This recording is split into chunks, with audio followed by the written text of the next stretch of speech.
Assalamualaikum warahmatullahi wabarakatuh.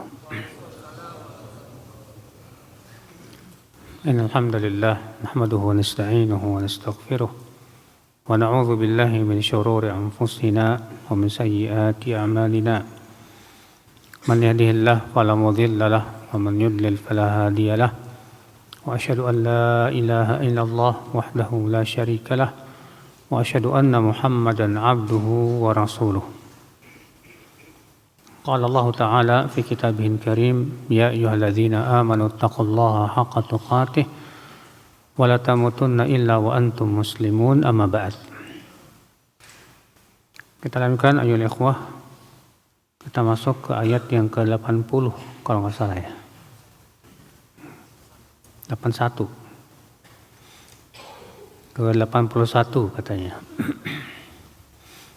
Allah Ta'ala berfirman, A'udzubillahi minasyaitonirrajim, wa idh akhadha Allahu mitsaqan nabiyyin lama ataitukum min kitabin wa hikmah thumma ja'akum rasulun musaddiqun lima ma'akum latu'minunna bihi wa latansurunnah. Qala aqrartum wa akhadtum ala dzalikum asri qalu aqrarna qala fashhadu wa ana ma'akum minasy syahidin. Wa id, dan ingatlah, id di sini dzaraf ya,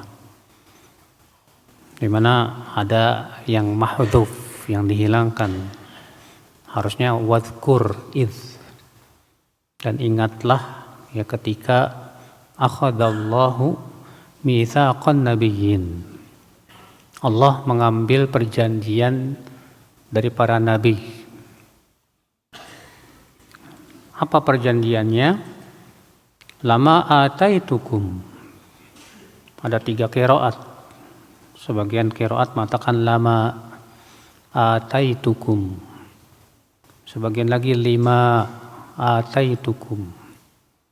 Ada lagi yang membaca lama atainakum. Itu semua ya ada qiraat-qiraat seperti itu. Namun dalam qiraat Hafs yang menjadi qiraat ya kebanyakan umat Islam itu dengan lama ataitukum. Yaitu ya ketika aku berikan kepada kalian min kitabin wa hikmatin, berupa kitab dan hikmah. Min di sini bukan min litab'id tapi min bayaniyah. Artinya yang Allah berikan kepada para nabi, saat Allah berikan kepada mereka berupa kitab seperti Taurat, Injil, wa hikmah, dan hikmah yaitu al-hukmu baina an-nas wa isabatu as-shawab, yaitu menghukumi manusia dan ia mendapatkan kebenaran.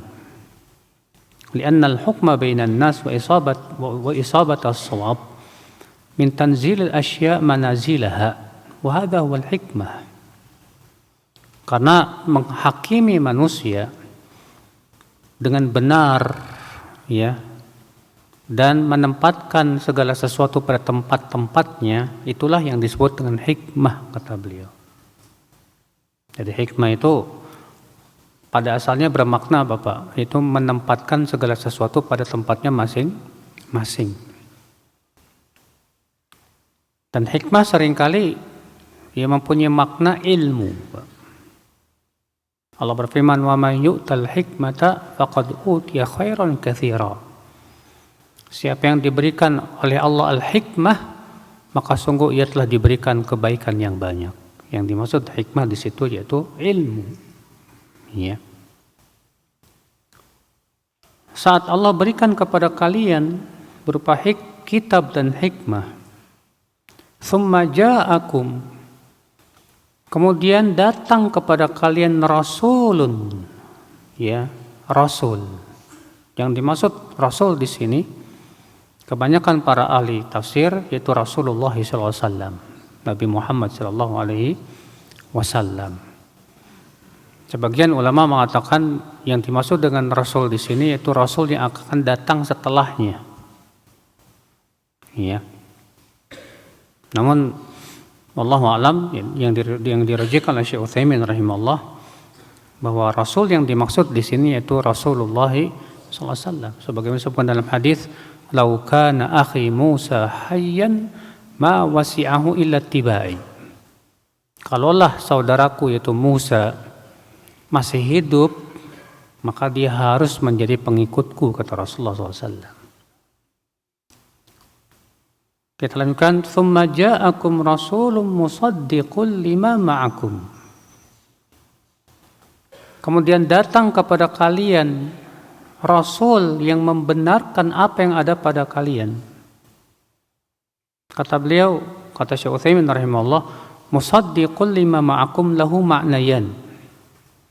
Membenarkan apa yang ada bersama kalian ada dua makna. Al-makna al-awwal annahu yusaddiqu ma sabaqahu minal kutub. Artinya membenarkan kitab-kitab sebelumnya. Dan ini merupakan sifat Al-Qur'an. Al-Qur'an membenarkan kitab-kitab sebelumnya. Wal ma'na tsani, makna yang kedua, annahu yaqa'u misdaqan lima sabaqahu minal kitab. Artinya sebagai bukti kebenaran yang dikabarkan oleh kitab-kitab sebelumnya. Karena dalam kitab Taurat, dalam kitab Injil memberitahukan akan datangnya siapa? Rasulullah SAW. Maka makna musaddiqul lima ma'akum ini ya ada dua makna tadi. Makna yang pertama membenarkan kitab-kitab sebelumnya, atau makna yang kedua sebagai apa?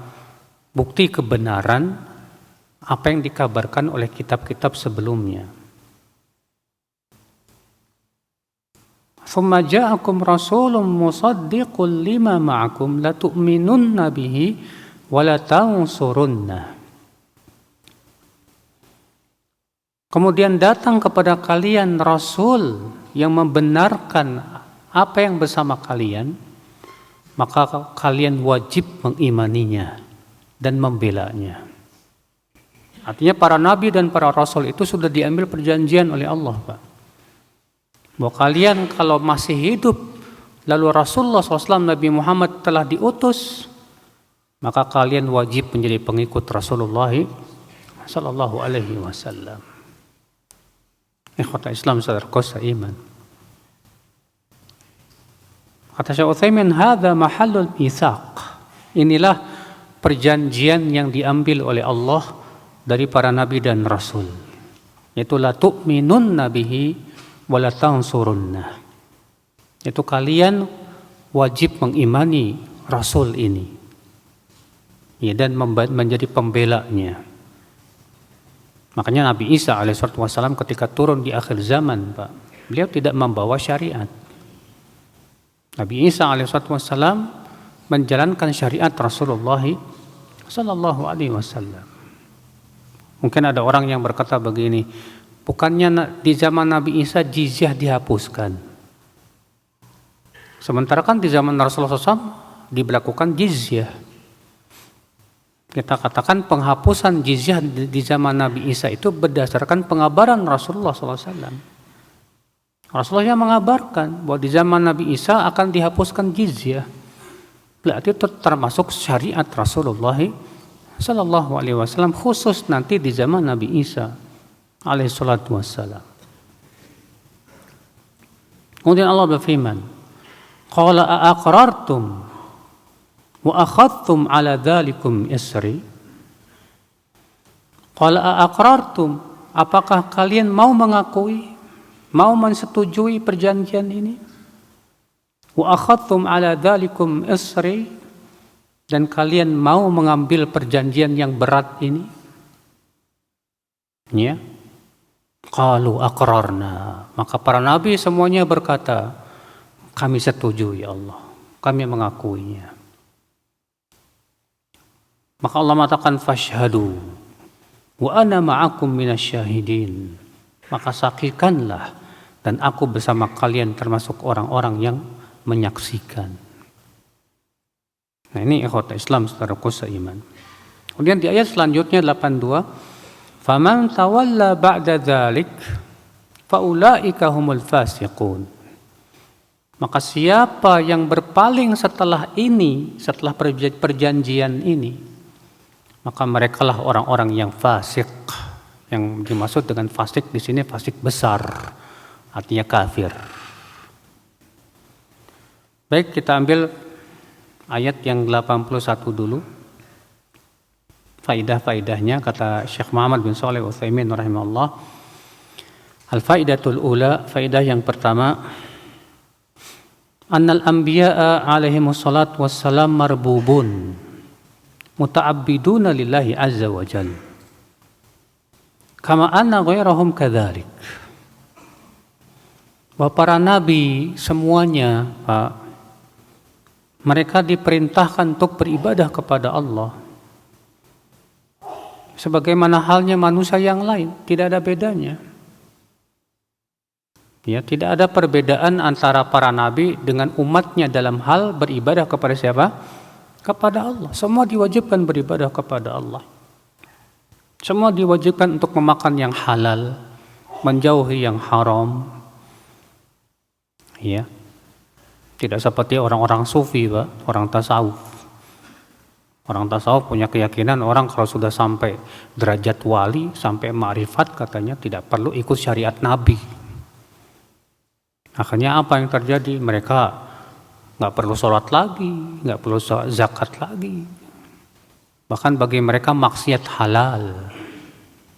Kenapa? Karena menurut keyakinan orang tasawuf, ya, derajat wali itu lebih tinggi daripada derajat nabi. Na'udzubillah. Ini jelas zindik, kekufuran seperti ini, akhwat Islam, saudaraku seiman. Faedah yang kedua, itsbat annal mitsaq yakunu bima a'tahum Allah minal kitab wal hikmah. Penetapan bahwa perjanjian itu adalah berupa apa yang Allah berikan kepada mereka, yaitu Alkitab dan Al-Hikmah. Ini atas qiraat yang mengkasrohkan lam, lima ataitukum. Adapun dengan atas qiraat dengan memfathahkan lam, lama ataitukum, maka diambil faidah kata beliau, yaitu wa anna Allah azza wa jalla a'tahumul ahda aw akhadha minhumul ahda wal mitsaq bima atahum minal kitab wal hikmah. Artinya Allah mengambil perjanjian dari para nabi dan rasul dengan apa yang Allah berikan kepada mereka dari berupa Alkitab dan Al-Hikmah. Ya, itu bahwa apabila datang Rasulullah SAW, maka wajib mereka untuk menjadi pengikut Rasulullah sallallahu alaihi wasallam. Faedah yang ketiga, ma manna Allahu bihi 'alan nabiyyin minal kitab wal hikmah. Pemberian yang istimewa yang Allah berikan kepada para nabi yaitu dua perkara. Yang pertama, Alkitab, kitab suci. Yang kedua, Al-Hikmah, yaitu hikmah. Ini merupakan pemberian yang luar biasa. Maka orang yang diberikan oleh Allah Subhanahu wa taala pengetahuan tentang Alkitab dan Al-Hikmah, wallahi itu pemberian yang luar biasa. Sebagaimana Allah mengatakan, wa may yu'tal hikmata faqad utiya khairan katsira. Siapa yang diberikan oleh Allah Al-Hikmah, sungguh ia telah diberikan kebaikan yang banyak, Masya Allah. Kita bisa memahami Al-Quran, diberikan oleh Allah pemahaman terhadap sunnah. Dan para ulama seringkali menafsirkan Al-Hikmah itu dengan As-Sunnah. Makanya diriwayatkan dari Ibnu Abbas demikian, bahwa semua makna Al-Hikmah dalam Al-Quran maksudnya adalah As-Sunnah. Akhal Islam saudaraku seiman.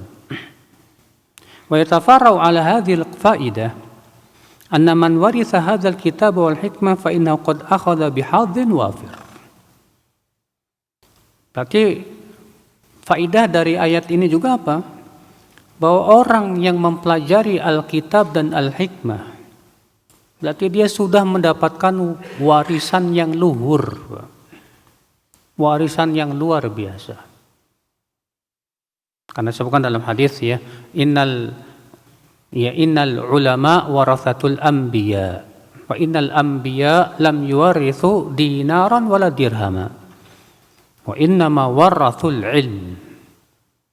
Para ulama itulah pewaris para nabi. Dan para nabi tidak meninggalkan warisan berupa uang, tidak. Bukan dinar dan dirham, bukan. Tapi yang mereka tinggalkan adalah berupa warisan ilmu. Berarti siapa yang mengambil warisan ilmu ini, sungguh ia telah mengambil keuntungan yang luar biasa. Makanya akal Islam, ya, kita menuntut ilmu sedang mencari warisan Rasulullah SAW. Pernah Abu Hurairah datang ke pasar.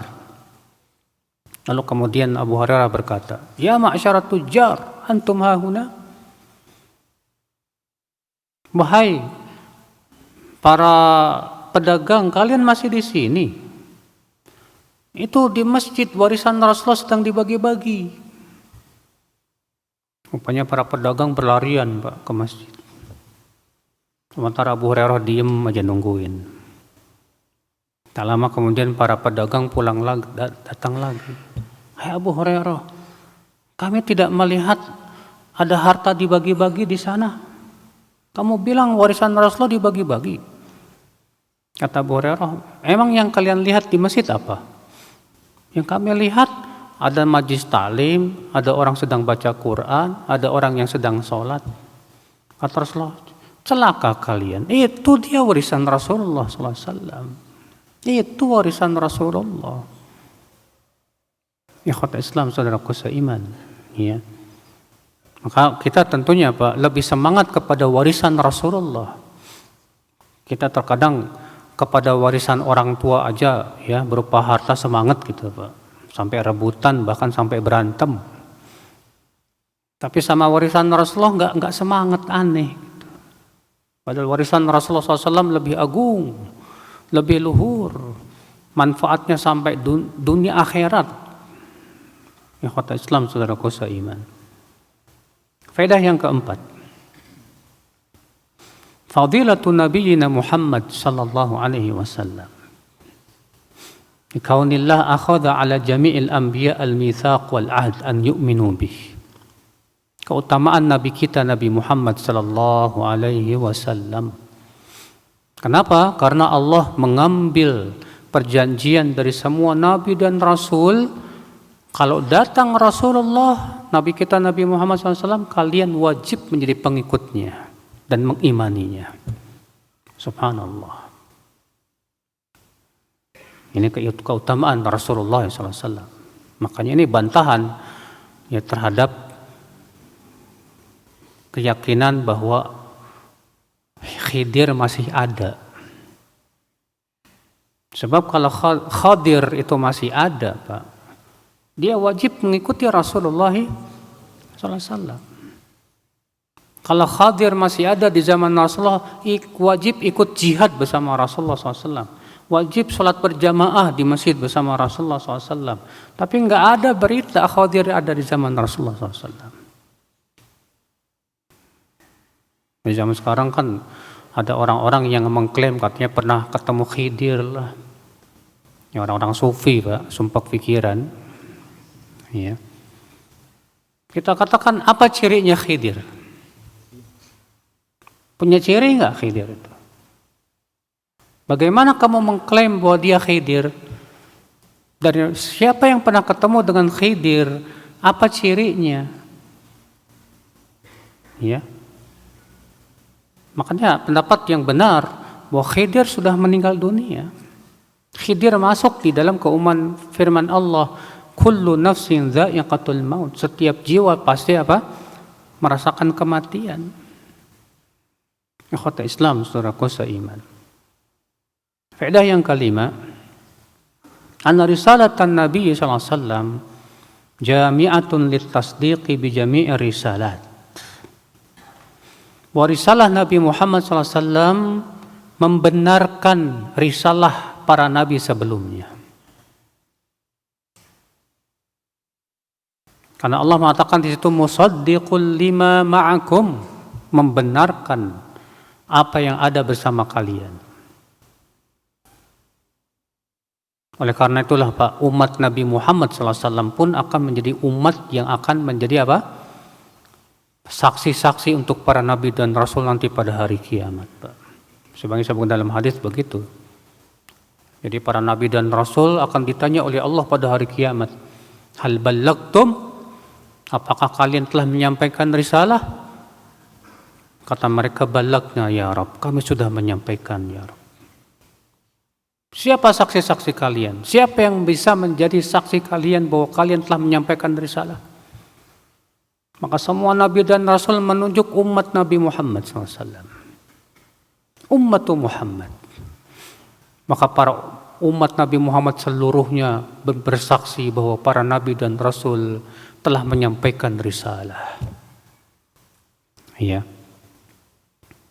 Nah itulah ya akhi, ini keistimewaan Rasulullah dan umat Rasulullah SAW. Rasulullah membenarkan risalah nabi-nabi sebelumnya, dan umatnya beliau, umat Islam akan membenarkan para nabi dan rasul, menjadi saksi-saksi atas para nabi dan rasul. Ya. Sebagaimana Allah mengatakan demikian, litakunu syuhada'a 'alan nas wa yakuna rasulu 'alaikum syahida, agar kalian wahai umat menjadi saksi-saksi atas manusia yang dimaksud di sini para nabi dan rasul, dan Rasulullah yang akan menjadi saksi atas kalian. Ikhwata Islam, saudaraku seiman. Faedah yang keenam, annahu yajibu 'alal anbiya an yu'minu bihadzal rasul alladzi ya'tihim musaddiqan lima ma'ahum wa an yansuruh. Bahwa kewajiban para nabi dan rasul untuk beriman kepada Rasulullah SAW saat Rasulullah datang dalam keadaan mereka masih hidup. Wajib mereka membela Rasulullah sallallahu alaihi wasallam. Wa idza kana hadza wajiban 'alal anbiya kana wajiban 'ala umamihim. Kalau para nabi saja wajib menjadi pengikut Rasulullah, Pak, bagaimana umatnya? Maka umatnya pun wajib menjadi pengikut Rasulullah sallallahu alaihi wasallam. Makanya kata Rasulullah SAW, ya, la yasma'u bi min hadhil ummah yahudiyyun wala nasraniyun thumma lam yu'min bima ursiltu bih illa kana min ashabin nar, atau kama qala. Demi apa, tidaklah dari umat ini mendengar tentang ajaranku, baik ia Yahudi maupun Nasrani, kemudian ia tidak mau mengimani ajaran yang aku bawa, kecuali ia pasti masuk ke dalam api neraka. Ikhwata Islam, saudaraku seiman. Faedah yang ketujuh, annahu yajuzu bal yushra'u fil umuril hammah an yuqarrira man akhadha 'alaihi al-'ahd hatta yuqirra wa ya'tarifa ziyadat 'ala al-'aqd al-awwal alladhi jara bainahu wa baina mu'ahidihi. Boleh bahkan disyariatkan kepada beliau dalam perkara-perkara yang urgen, yang penting, untuk mengambil perjanjian dan meminta pengakuan kepada mereka akan perjanjian tersebut. Ya. Dalam masalah-masalah yang sifatnya urgen, penting, nggak masalah. Kita mengambil perjanjian dan mencatatnya, menjadikan saksi-saksinya supaya dia tidak mungkir janji atau ingkar janji. Faedah yang ke-8, isbatu kalamillah azza wa jalla wa annahu muta'alliqun bimasyiatihi, penetapan bahwa Allah disifati berbicara dan bahwasanya berbicaranya Allah berhubungan dengan kehendaknya.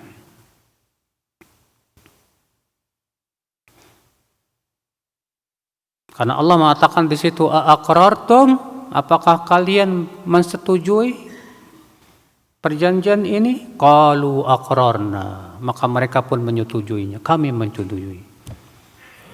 Ketika Allah bertanya kepada para nabi dan rasul, kalian setuju? Mereka menjawab, kami setuju.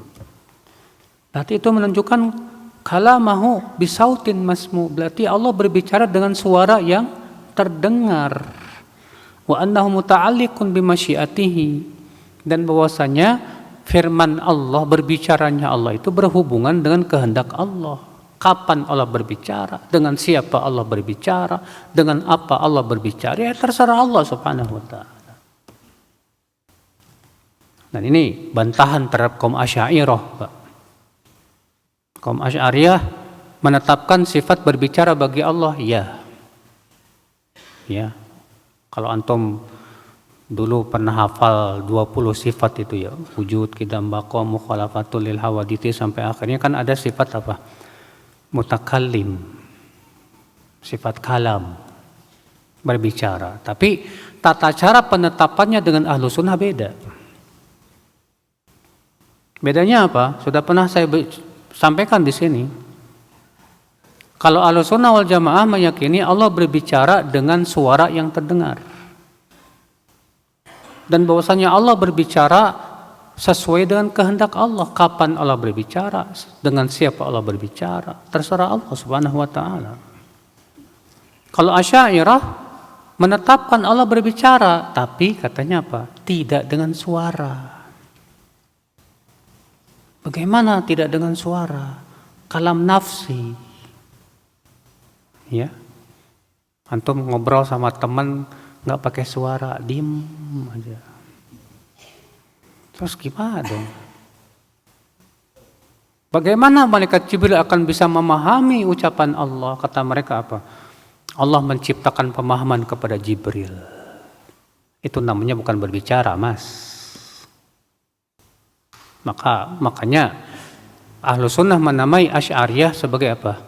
Makhanithul Mu'tazilah, bencongnya Mu'tazilah. Kenapa? Kalau Mu'tazilah terang-terangan mengatakan Al-Quran makhluk. Kalau Asy'ariyah malu-malu. Mereka mengatakan Allah berbicara tapi enggak pakai suara. Ya, Masya Allah. Yang kedua, Asy'ariyah mengatakan Allah berbicara tidak berhubungan dengan kehendak Allah. Karena mereka sudah kita pernah sebutkan menolak sifat ikhtiyariyah, sifat-sifat fi'liyah. Mereka menolak sifat apa? Ikhtiyariyah yang berhubungan dengan kehendak dan pilihan Allah Subhanahu wa taala.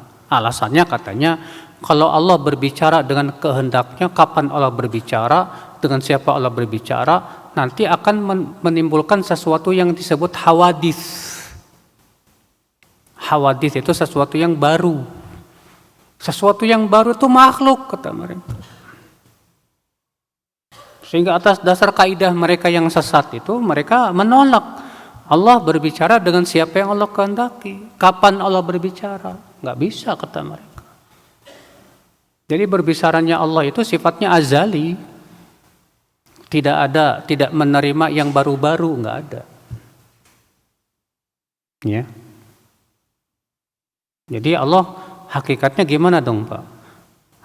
Atas dasar itu sama aja nggak bisa bicara namanya, Mas. Ya, karena nggak boleh.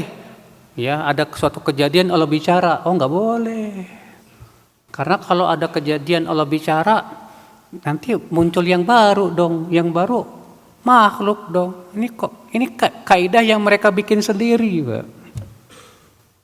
Atas dasar kaidah yang dibikin sendiri, ya muncul kesesatan.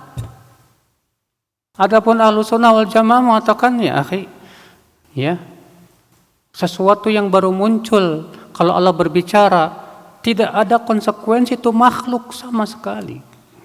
Tetap itu firman Allah yang tidak akan serupa dengan makhluk-makhluknya. Ikhwata Islam, saudaraku seiman, rahimani wa rahimakumullah jami'an. Faedah yang ke-9. Jawazu ishadil insan ala nafsihi. Bolehnya seseorang insan mempersaksikan atas dirinya sendiri. Sebagaimana Allah mengatakan di situ, fashhadu wa ana ma'akum minasyahidin. Maka saksikanlah dan aku bersama kalian termasuk orang-orang yang bersaksi.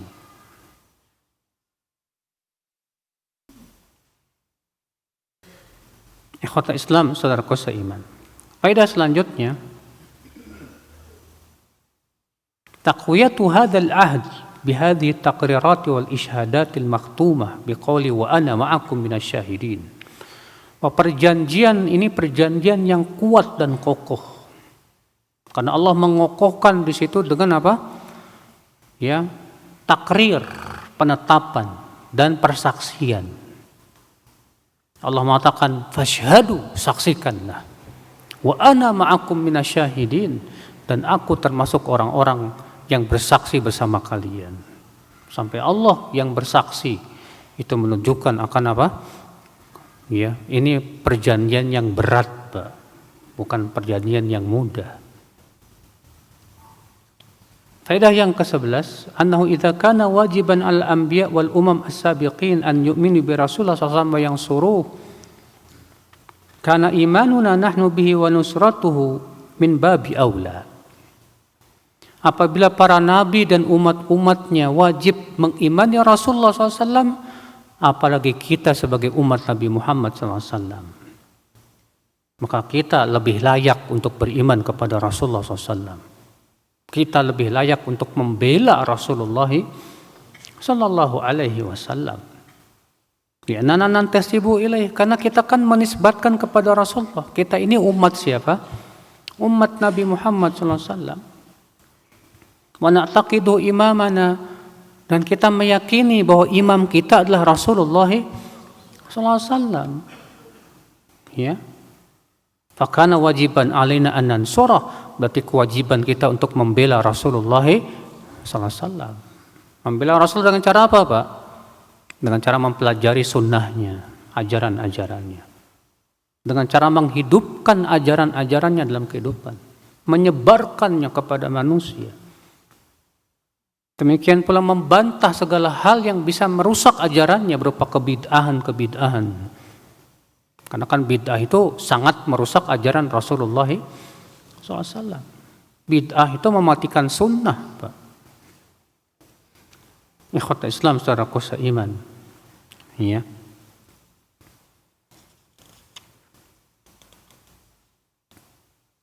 Kemudian faidah ayat yang ke-82, Allah berfirman, "Faman tawalla ba'da dzalika fa ulaika humul fasiqun." Barang siapa yang berpaling setelah itu, maka merekalah orang-orang yang fasik. Faedah yang pertama dari ayat ini, kata Syekh Muhammad bin Shalih Al-Utsaimin rahimahullah, annal fisqa yutlaqu 'alal kufri. Bahwa kefasikan juga mempunyai makna kafir. Karena fasik ada dua, fasik kecil dan fasik besar. Fasik kecil tidak mengeluarkan pelakunya dari Islam. Apa itu fasik kecil? Yaitu dosa-dosa besar. Pelaku zina, pelaku maksiat, ya. Itu pelakunya disebut fasik, tapi tidak kafir. Orang kafir disebut fasik juga, iya, tapi fasik besar. Iya. Faedah yang kedua, anna man tawalla qabla qiyamil hujjah alaih lam yahkum alaih bil fisqi. Bahwa siapa yang berpaling sebelum tegak hujjah kepadanya, maka tidak divonis sebagai orang fasik. Orang yang berpaling sebelum tegak hujjah, maka pelakunya tidak disebut fasik. Kenapa? Karena Allah berfirman, "Faman tawalla ba'da dzalik." Siapa yang berpaling setelah itu, yaitu setelah tegaknya hujjah. Berarti mafhum mukhalafahnya apa? Pemahaman kebalikannya. Kalau sebelum datangnya hujjah, sebelum tegaknya hujjah, masih diberikan udzur. Ya. Wa yatafarra ala hadha faidatun muhimmah. Dari faidah ini ada sebuah cabang lain yang sangat penting, kata beliau. Anna syara'i la talzam qabla al-ilm. Bahwa syariat itu tidak wajib kecuali setelah datangnya ilmu. Ini memang masalah yang menjadi perselisihan para ulama, ya Pak. Apakah disyaratkan sudah datang ilmu atau tidak? Seperti halnya apakah ya ada udzur dengan kejahilan atau tidak? Itu menjadi ikhtilaf di kalangan para ulama. Ya. Lakin kata beliau, man ta'ammala nususul kitab was sunnah. Siapapun yang mempelajari dan memperhatikan nas-nas dari Al-Qur'an dan sunnah, wa ta'ammala aidan ma lillahi min sifatin 'azimah, dan dia memperhatikan bagaimana sifat-sifat Allah yang agung dan mulia, tabayyana lahu anna syara'i la talzam qabla al-ilm. Maka akan jelas kepada dia bahwa syariat itu tidak wajib kecuali setelah datangnya ilmu. Kenapa? Kata beliau, li'anna Allah kataba ala nafsihi, karena Allah sudah mewajibkan atas dirinya, anna rahmatahu sabaqat ghadabah, bahwa rahmat Allah mendahului kemurkaannya. Itu yang Allah telah tuliskan atas dirinya sendiri, Pak. Bahwa rahmatnya mendahului apa? Kemurkaannya. Walau qulna biwujubi syara'i qabla al-ilm lakana al-ghadab sabiqan min ar-rahmah. Kalaulah syariat itu wajib walaupun belum datang ilmunya, berarti sama saja kemurkaan Allah lebih mendahului rahmatnya kalau seperti itu. Sedangkan rahmat Allah mendahului apa? Kemurkaannya. Maka atas dasar sifat Allah yang agung ini mengharuskan apa? Berarti kalau belum datang hujjah, belum tegak hujjah, belum datang ilmunya, masih dimaafkan. Karena itu termasuk rahmat. Kalau tidak dimaafkan namanya Allah murkai. Nanti tidak sesuai dengan sifat Allah Subhanahu wa taala kalau seperti itu, kata beliau. Ya. Lakin rubbama yakunu min insan tafridun fi su'al. Fa hina idzin qad nalzamuhu qabla an ya'lam min ajli tafridhihi. Namun terkadang ada orang yang meremehkan menuntut ilmu. Enggak mau menuntut ilmu. Maka yang seperti ini beda hukumnya. Maka yang seperti ini kita katakan dia wajib walaupun belum tegak padanya apa? Hujjah, belum datang kepadanya ilmu. Kenapa? Karena kesalahan dia. Kenapa enggak menuntut ilmu? Padahal dia mampu untuk menuntut ilmu. Ya. Amalau lam yakun mufarritan ka insanin nasha fi badiyatin wala ya'lamu syai'an 'anid din wa laysa 'indahu 'alim wala tara 'ala balihi fakana yusalli 'ala janabah bidun ittisal wa baqi 'ala dhalika 10 sanawat aw akthar faja'al yas'al naqulu lahu laisa 'alaika syai'. Adapun kalau ada orang yang dia tidak meremehkan menuntut ilmu, tapi dia tinggal di sebuah tempat yang jauh sekali di pedalaman, enggak ada ilmu dan ulama sama sekali. Maka orang seperti ini, kata beliau, ya masih diberikan padanya udzur. Kalau beliau memberikan contoh di sini. Contoh misalnya selama ini dia sholat dalam keadaan junub karena nggak tahu ilmunya, dan dia pun tidak tahu harus bertanya kepada siapa karena dia tinggal di pedalaman sana sangat jauh sekali, nggak ada transportasi, nggak ada apa, nggak ada alat perhubungan dan yang lainnya. Iya. Maka kita katakan, ya udah, kamu nggak perlu untuk mengkodok sholat kamu. Kenapa? Karena orang ini diberikan padanya maaf. Ya. Nah, di zaman sekarang orang seperti ini masih ada nggak, Pak? Yang tidak, yang tinggalnya di daerah terpencil, tidak ada transportasi, tidak ada komunikasi, masih ada nggak? Masih, Pak. Yang seperti ini masih diberikan padanya apa? Udzur. Adapun kalau misalnya transportasi mudah, komunikasi mudah, untuk bertanya kepada para ahli ilmu mudah, bertanya kepada ulama juga mudah, tapi dia sengaja nggak mau, meremehkan menuntut ilmu, maka orang kayak ginian yang nggak dikasih udzur. Ya. Nggak akan dimaafkan oleh Allah Subhanahu wa Ta'ala. Kenapa? Allah sudah mudahkan kok. Ya. Nah ini makanya kita tentunya menjadi khawatir, Pak, karena di zaman sekarang ini kemudahan untuk menuntut ilmu itu luar biasa, Pak.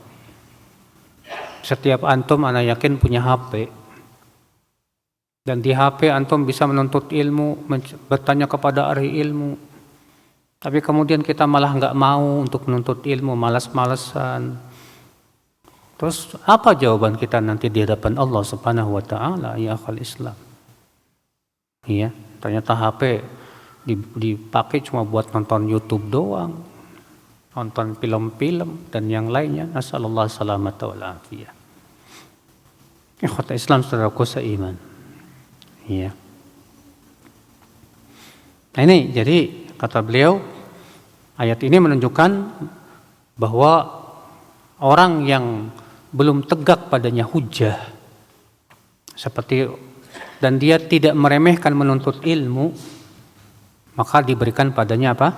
Udzur. Adapun orang yang belum tegak padanya hujjah karena meremehkan menuntut ilmu, sementara dia mampu dan mudah untuk menuntut ilmu, maka yang seperti ini tidak diberikan padanya apa? Udzur. Ikhwata Islam saudaraku seiman. Kita lanjutkan ayat 83. Allah Ta'ala berfirman, Afa ghayra dinillahi yabghun? Apakah selain agama Allah yang mereka inginkan? Walahu aslama man fis samawati wal ardi taw'an wa karha wa ilaihi yurja'un. Sementara kepada Allah lah menyerahkan diri semua yang ada di langit dan di bumi, baik secara ya tau'an, ya sukarela maupun terpaksa. Artinya semua yang ada di langit dan di bumi, Pak, mereka semua tunduk kepada Allah. Semua taat kepada Allah, malaikatnya, planet-planet, dan semua yang ada di alam semesta ini, Pak, semua tunduk kepada hukum Allah Subhanahu wa Ta'ala. Terus kalian, hai manusia, mau mencari ya agama selain agama Allah, mau mencari hukum selain hukum Allah, di mana akal kalian itu? Pepohonan, bebatuan, semua mengikuti dan tunduk kepada aturan Allah Subhanahu wa Ta'ala. Matahari, bulan, bintang-bintang, semua tunduk kepada Allah Subhanahu wa Ta'ala. Ternyata manusia banyak yang nggak mau, Pak, nggak mau tunduk sama Allah, malah mencari ya selain agama Allah Subhanahu wa Ta'ala. Maka di sini Allah mencela, afa ghayra dinillahi yabghun? Apakah selain agama Allah yang mereka cari, yang mereka inginkan? Sementara ya semua yang selain agama Allah, semua itu agama bikinan, hasil pemikiran-pemikiran manusia. Iya. Ikhwata Islam saudaraku seiman. Kita ambil faidah dari ayat ini. Anna man ibtagha ghayra dinillah walau fit tanzim wa ma yusamma bil qanun fa innahu mustahiqqun li hadha at-tawbikhil 'azim. Bahwa orang yang mencari selain agama Allah, walaupun berupa apa tanzim, peraturan-peraturan, maka ia berhak mendapatkan celaan yang agung dalam ayat ini. Bikin aturan sendiri, gak mau ngikutin aturan Allah. Padahal semua yang ada di langit dan bumi tunduk kepada aturan Allah. Ya, siapa kamu? Malaikat yang mulia saja tunduk kepada aturan Allah. Manusia dibandingkan malaikat makhluk-makhluk yang mulia. Badannya besar-besar, kemampuannya luar biasa. Ya, mereka saja tunduk kepada Allah Subhanahu wa taala. Sementara kita manusia yang lemah seperti ini, yang butuh kepada karunia Allah, butuh kepada rezeki Allah. Karena yang ngasih rezeki itu siapa? Allah Subhanahu wa taala. Malah mencari aturan selain aturan Allah. Mencari syariat selain syariat Allah Subhanahu wa taala. Ya subhanallah. Ikhwata Islam secara seiman. Makanya Allah mengatakan dalam ayat surat Al-Maidah ayat 50, "Afa hukmal jahiliyati yabghun?" Apakah hukum jahiliyah yang mereka inginkan? "Wa man ahsanu minallahi hukman liqaumin yuqinun?" Maka siapakah yang paling bagus hukumnya dari hukum Allah bagi orang yang yakin? Ya. Maka semua yang menyelisih hukum Allah disebut dengan hukum jahiliyah. Nah, coba kamu yang punya akal pikiran yang waras, pikirkan dengan cerdas, bandingkan antara hukum Allah dan hukum manusia, mana yang lebih maslahat? Mana yang lebih baik? Pakai otak, jangan pakai dengkul. Jangan pakai hawa nafsu, tapi pakai otak kalian, berpikirlah dengan cerdas. Bandingkan antara hukum Allah dan hukum buatan manusia. Lihat hasilnya. Orang yang cerdas, orang yang berpikir pasti akan melihat bahwa hukum Allah jelas yang terbaik, Pak. Hukum Allah itu solusi untuk berbagai macam kekacauan, penyimpangan. Ya, kata Islam secara seiman. Tapi aneh ya, berusaha dianggap hukum Allah itu keras, radikal. Kita yang selalu mengingatkan untuk supaya kembali kepada hukum Allah disebutnya radikal. Itu memang gaya setan begitu, Pak. Setan itu di antara cara supaya manusia lari dari kebenaran kebenaran itu diperlihatkan seakan-akan menakutkan supaya manusia lari. Islam. Udah masuk Isya belum?